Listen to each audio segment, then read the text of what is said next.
Nakita sa mga opisyales sa Kapitolyo ang pagduso sa turismo sa lalawigan, pinaagi sa pagdala sa mga duwa sa Governors Unity Volleyball kon Gov Cup ngadto sa mga kalungsuran ug mga isla.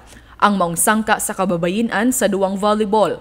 Mamahimo unya nga usa sa mga tourism drivers kay ipahigayo na ang ubang duwa didto sa mga isla, inay nga ang mga taga-isla nga players maoy moari sa mainland. Matod ni Bukal Glenn Soco, usa sa mga direksyon nga gustong iduso ni Gobernador Gwen Garcia, mao ang sports tourism. Dako kay namong kalipay nga the governor has welcomed this again also as a matter of relaunching ang atong sports activities in the entire province of Cebu. Ang usa ka local government unit mo-host sa usa ka hugna sa duwa o cluster meet.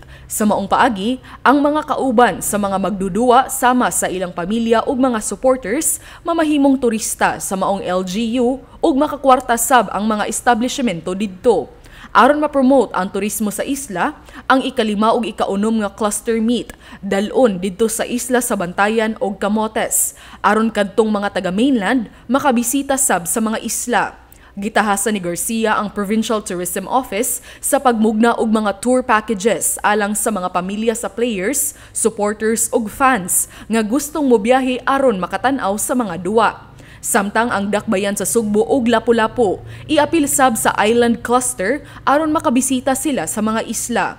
Alang karong tuiga, unahon lang una ang Women's 21 and Under nga category ug ilunsad kini karong Agosto 28 kaparte sa selebrasyon sa ika-453 nga kasumaran sa pagkalalawigan sa Sugbo.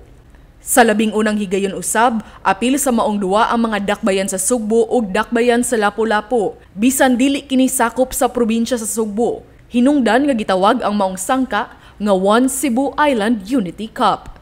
Paula Mendoza, balita sa Sugbo.